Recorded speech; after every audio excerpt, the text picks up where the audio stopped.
So I'd like to do the Rashi's on Parshas Zachor. That it's a is a custom on the Shabbat. Usually it's the Shabbos directly before Purim, and we read the passage to remember what Amalek has done to you, and and to wipe out Amalek. And I'll tell you before we get into it. I just returned from Israel, and I'll tell you two teachings I heard about Amalek while I was in Israel. Amalek obviously is the arch enemy of the Jewish people, and is a commandment to remember that which Amalek did to you.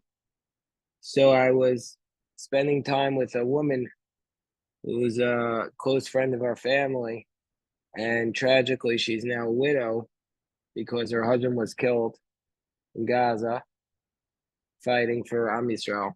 And she said to me, she's not going to go to synagogue this year to hear the passage of Amalek. And I said, why not? She said, Ki ani zocheret. She said she doesn't need to go to hear Amalek because she remembers. She doesn't need a reminder. She doesn't need a reminder. She remembers. Then I heard a different teaching. I went to this Sephardic synagogue in Hadera on Shabbat morning, and there was a very nice rabbi. I don't have no idea what his name is, and I have no idea what the name of the synagogue is. It was, like they have a lot of synagogues. Every other block there's a synagogue. It was a Sephardic synagogue, and the rabbi gave the following teaching, which I want to share. I think it was very powerful. He said, why do we read Zachor right before Purim? And he said the following answer. On Purim, there is an obligation to give charity. And it's different than all other days of the year and all other holidays. On Purim, you're not allowed to ask. If the person comes up to you and asks for money, you have to give him. You have to give whatever they ask. They want. You don't look. You don't say, "Are you really poor?" And you don't have to give as much as they ask, but you have to give without looking closely into them. It's just the day of Purim. It's about giving. You just give, give, give, give, and give. So that's what Purim is. So why do we have to have Zachor?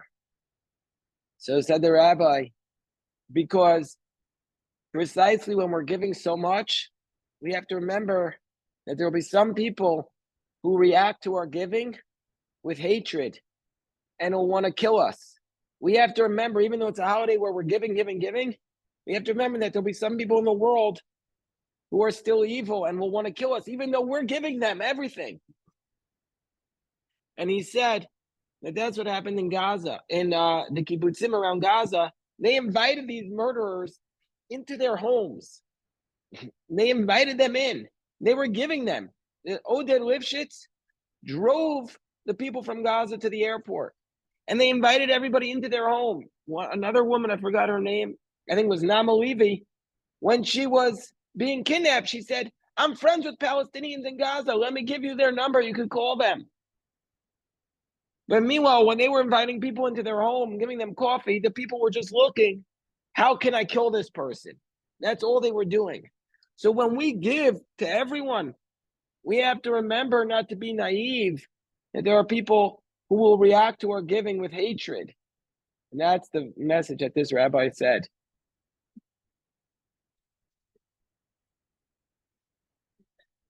Yeah, they made a lot of prayers for the Bibas family. And then I told this to Joe, I think, yesterday. We were driving in Herzliya on Saturday night, and my son, who's almost bar mitzvahed, said, hey, that's Omer Shem Tov. He was driving in the car next to us. There's the whole delegation. The streets of Herzliya were lined with people waving flags as Omer was being driven to his home in Herzliya. It was very powerful. And you feel the connection there in a way you don't feel it here, for sure. For sure. Okay, so now let us go to the passage of Amalek. So chapter 25, verse 17 of Deuteronomy. Hold on one second. Hold on one second.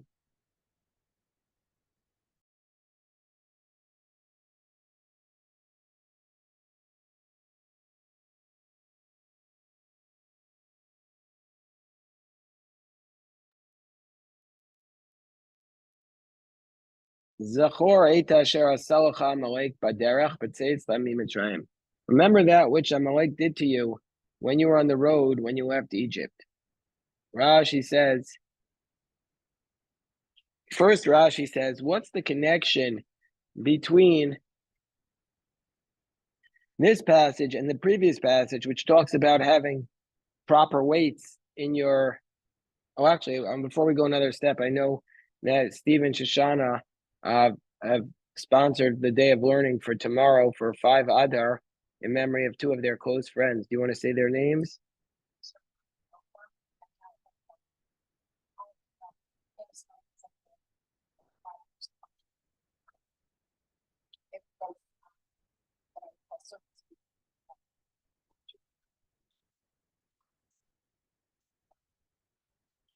I think we've studied for them in the years past also. Mara, I remember that you spoke about her. She lived in Florida? Oh, okay. Okay. Baruch Hashem. We have so much gratitude. No, remember that which... Thank you, Shoshana. Thank you, Steve. And we learn in their memory. Remember, now this is a passage about remembering. So what's the connection between this passage and the previous passage, which talks about weights and measures? So im shikarta b'midot u'v'mishkalot. If you were untruthful with weights and measures, have a doeg, be worried migiroy ha'oyev, about the provocation of the enemy. As it states, Mosne mirma toavas Hashem. Dishonest scales are an abomination to God. Uksiv basrei, baz adon v'yavo kolon. Iniquity comes and humiliation comes. But I take this passage which says, if you are untruthful with weights and measures, you have to fear provocation of the enemy. I also take this to mean that if our spiritual center is not strong, then we are more open to attack by the enemies. And in fact, that's what I think it came out that the Hamas was saying that the reason why they attacked when they did was because they saw all the internal turmoil in Israel about judicial reform. There was a lot of fighting, and the day before and the week before, they saw that the Jews were fighting in Yom Kippur over a minyan that was without a mechitza. And they saw that the spiritual center of the Jewish people was not strong. They saw that there was hello Aviva, hello Mordechai. They saw that there was this tremendous fighting, and for this reason, they felt that was an appropriate time to attack. Of course, they miscalculated. They saw that they thought that we would be further divided by the attack, but really the attack united the Jewish people, at least temporarily. I can tell you a story that we went to Kiryat Shmona, which was in the north, and everybody there, all the restaurant owners, had gone straight to Milulim. One guy, he said, there was only one restaurant open in Kiryat Shmona the entire time. Everybody else left. And the guy's name who stayed open was Shlomo Baguette. The baguettes of Shlomo. Baguette's a sandwich, right? And this other guy came into the schnitzel store. I came in and they said, are you open? He came out and hugged me. He said, come back Sunday. I've been in reserve duty for 235 days. I wish I could come back to support him.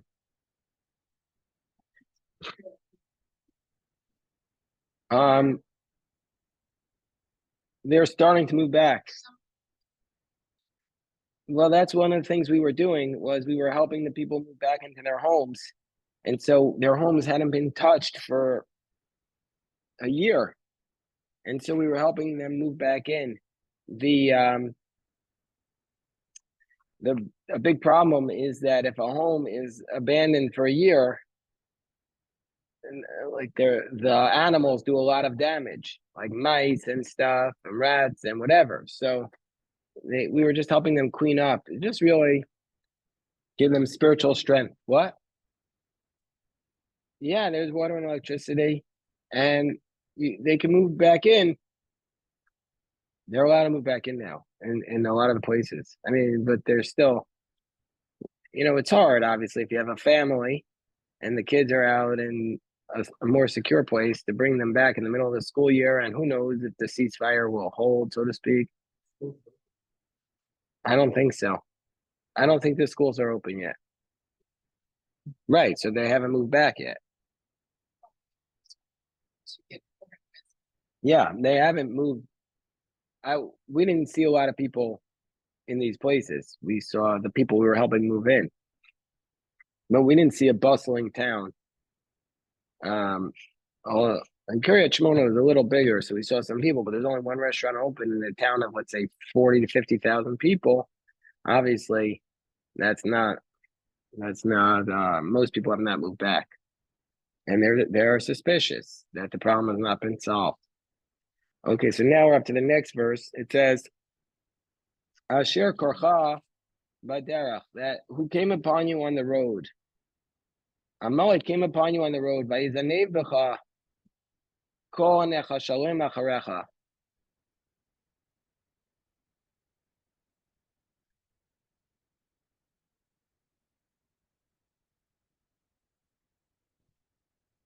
You got it? Wait, hold on. Hold on.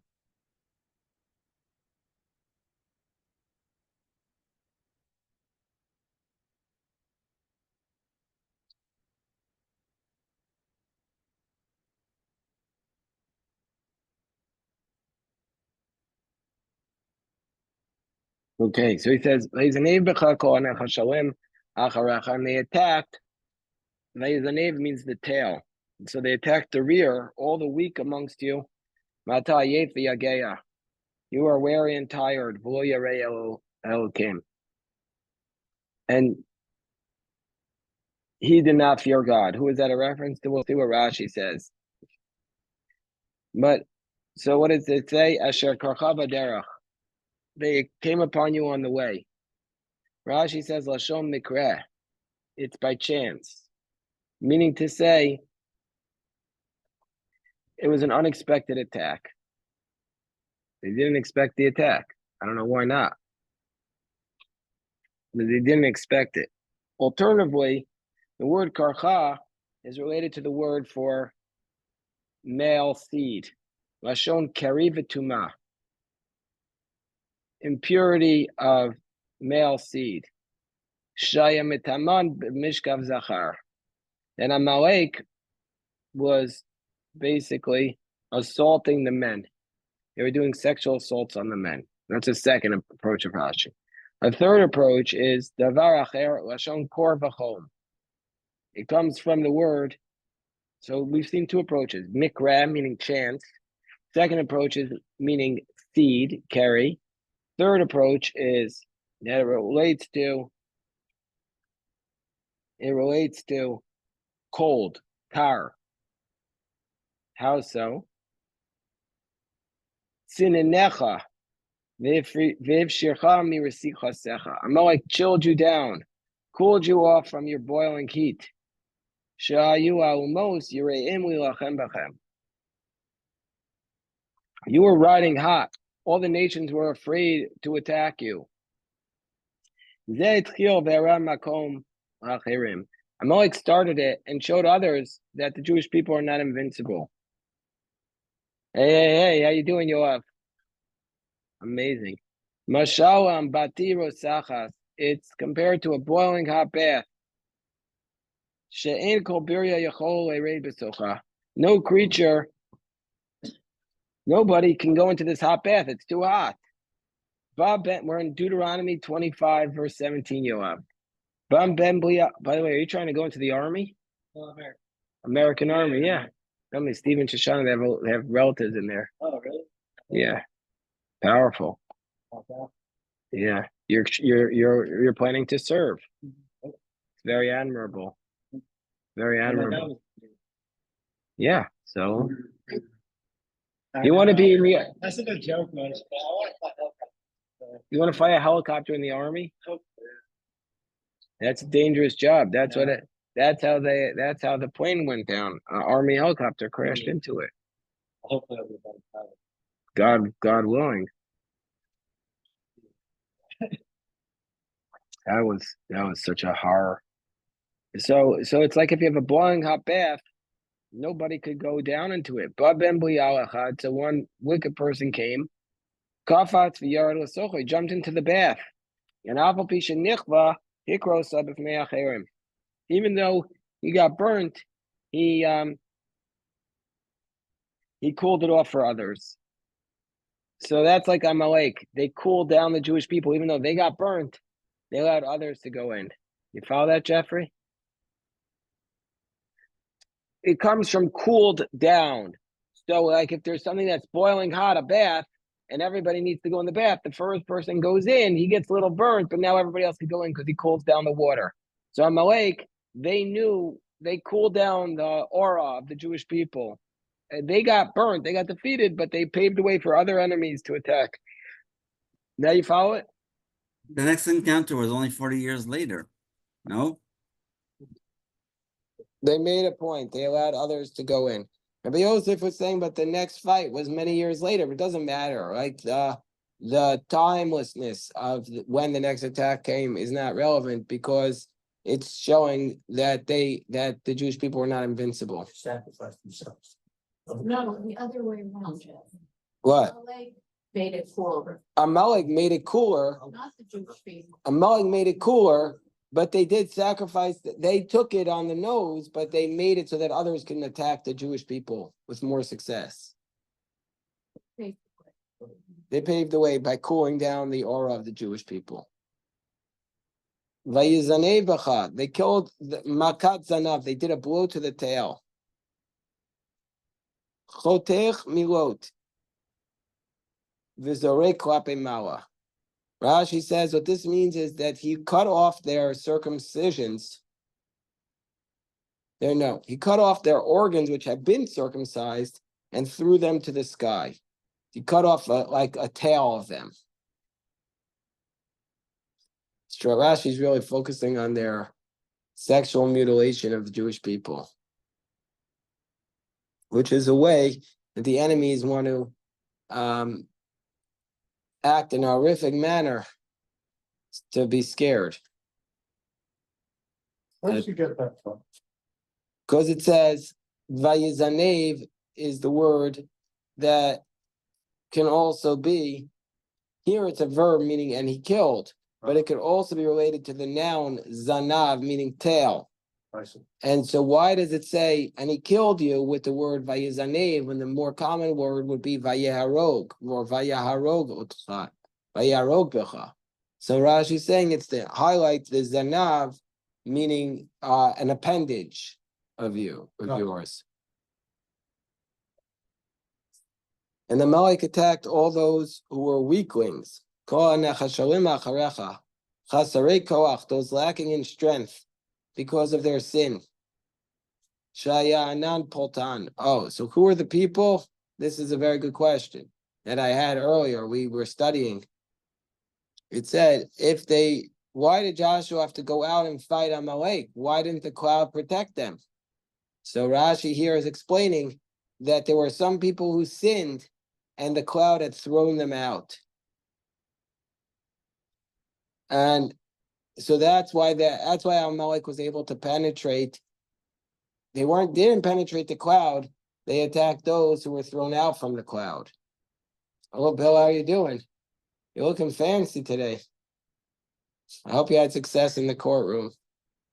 So remember we discussed this a few weeks ago when we studied Parashat Beshalach. I don't know who was here that day. I said, how was Amalek able to attack the Jewish people? Remember Rabbi Yosef? How are they able to attack the Jewish people? They were all surrounded by the cloud of glory. So the answer is, there were some people who sinned and they were thrown out of the cloud. But these were old and weary and we think about.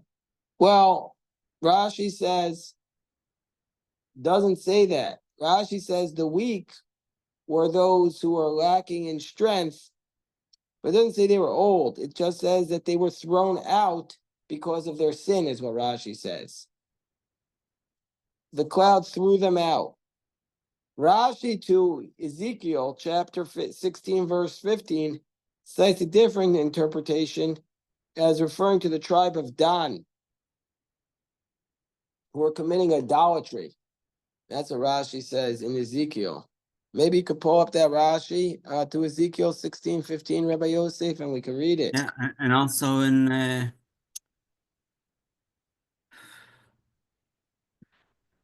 Let me see if you got it. also in Numbers when in Parshat Chukat when they sinned with when the Amalekites / Canaanites attacked. It says that they only took a woman who was a servant as captive, and that was our way of showing that we protect even those who are on our side, even if they're not Jewish. But where's the exact Ezekiel? Ezekiel 16:15. Thank you. And then it says, no wait for Rabbi Yosef, but meantime, it says, and you were tired and weary. Rashi says, Ayef b'tzama, you were faint with thirst. As it says, Vayitzma shama amlamayim. The people there thirsted for water, and afterwards it says, Vayavo Amalek, and Amalek came. So you were tired and thirsty. Vayageya, you were exhausted, Badera, from the journey. V'lo yarei, and he did not fear God. Who does this refer to? Rashi says that this refers to Amalek, because it's not clear who it could refer to. It could also refer to the Jewish people who are not fearing God. Here, he pulls it up. The verse is chapter 16, verse 15. Chapter 16, verse 15. Maybe it's opposite, but I don't see it. There's no mention of Amalek. No, go to verse 15 and pull up the Rashi. Look at the pasuk. The pasuk says, Okay. "But vatiftechi biyafyech, you are confident in your beauty." Wait 1 second. Vatazni al shmech, and you were a harlot. Vatishpechi is nutayach al kol over lo yehi. And Rashi says, what does this mean? Rashi says, oh no, he has it right here. Thanks. Rashi says, go down a little bit. It's too much. Go down to the right. Go down. Rashi says, this entire allegory represents the calf of the desert and the other idolatry. Go down. You went up. No, go the opposite direction, Rabbi Yosef. And the tribe of Dan worshipped in the desert all those who trailed after you. So Rashi says, and we find in the Psikta, the Rav Kahana, that this is, go down a little bit, please, that this is the tribe of Dan. Cloud rejected them because they were all idolatrous. So Rashi says that those are the ones who were thrown out of the cloud was the tribe of Dan. That's not an exaggeration. That's All what of them, like says the whole tribe of Israel. Maybe not all of them, but that's who was the ones who sinned, the tribe of Dan. That's So very therefore, scary. I for mean, this reason, even in the Torah in Parshat Emor, it's only one guy who cursed God because his father was an Egyptian and his mother was from the tribe of Dan, and he said that if that's the case, then I don't want any part in the Jewish people. But I'm sorry to say that the whole tribe of Dan was idol worshippers. that's what he said. Scary. Okay, that's what Rashi says, though. But we'll see. So let's see what the next verse says. It says, "Vayabaniach Hashem Elokecha," when God will have you rest. When you are resting from all your enemies around you, ba'aretz in the land, Asher Hashem Elokecha nosen lecha, that God will give to you, a tribe to inherit, or a portion of inheritance. Timched Zechar Amalek, mitachat hashemayim. You shall wipe out the memory of Amalek from underneath the heavens. Lo tishkach. Do not forget. I think it's very important that the verse says, when do you have to make sure not to forget? When you have peace, when you're dwelling tranquilly. You have to be sure that that's when you could forget. When it's all tranquil, you could forget that there is an enemy that's trying to cause you damage. Rashi says, wipe out the memory of Amalek. Rashi says, what does that mean? From man unto woman, from infant unto suckling, mishor v'adzeh, from ox to sheep, shloyeh shem Amalek nizkar, so that the name of Amalek should not be mentioned, even with reference to an animal, saying, this animal was from Amalek. So, in fact, I remember when I'm reading that, Rabbi, why do you have to wipe out the animals? So you might think that this is cruel. You might think this is especially cruel, wiping out the animals. I can understand I'm not saying that today we could do this, but I can understand the obligation to kill everybody, the humans, but why the animals? So after Sabra and Shatila, Rabbi Aaron Lichtenstein of blessed memory, after what happened in Sabra and Shatila, Rabbi Aaron Lichtenstein testified in front of the Knesset. And he said, why was Saul punished for leaving the animals alive? He said, because if he didn't follow the commandment exactly, then it showed it wasn't coming, his killing of Amalek, because what did Saul do in the book of Shmuel? He killed most of Amalek, but he left alive the animals and the king Agag. So by leaving alive the animals, he showed that he wasn't killing Amalek because God told him to. He was killing them for his own reasons. And so that's why he committed a sin. The minute he deviated one iota from the command, then he had no authority to do anything. So if you kill the animals, that shows that you're killing Amalek, not because you want their money, but because it's a biblical commandment. So that's why killing their animals goes against your interests. Your interest would be to take their animals and use them. By the way, Moshe, is Ezra here? Okay, Baruch Hashem. Baruch Hashem, he's what they call the center. I was in Tzafat. Everywhere you go in Israel, there's so many minyanim. People are still asking me to be the 10th man. Even in these cities where there's 400 minyanim. We daven one night, and so many beautiful shuls there in Tzfat. Yeah. Anyway, so this is just the commandment about Amalek. You have any questions about this, Steve? No, nothing. There's an interesting comment in the Steinsaltz. Yeah, let me hear. It's prohibited for Israel to harass the descendants of Esau. Amalek is the exception. And Amalek's irrational hatred of the children of Israel not only is it permitted to wage war against them, commanded to kill them, which I think is a very interesting comment for today. Tell me what. You're not supposed to hate all the Muslims, all the Arabs, or all the specific ones with the irrational hatred. Well, it never says to hate. It says to remember and to wipe out. Well, okay, fine. And if the IDF goes and wipes out the people with the irrational hatred, that's fine with me. But it seems to me that it's also a reminder that not all the children and grandchildren of Esau were to be killed. You have to make a distinction and kill the ones that are trying to kill you, that are irrational, that hate you irrationally. Very interesting. Okay, thank you. Okay, one more comment. Is this related to Shor Niskal, that we kill the animal because we don't want the shame of this is because this animal is being killed because it caused so and so to sin? I was thinking that, but that's not what Rashi says either. Rashi says you have to kill any mention. Yeah, I'm just asking if that's related or not. And I don't think it is. I think it's coming from a different direction, but we have to stop now to pray. But I thought about maybe we'll discuss that tomorrow. Yeah, shakoch to everybody. Yeah, shakoch, and we'll stop here.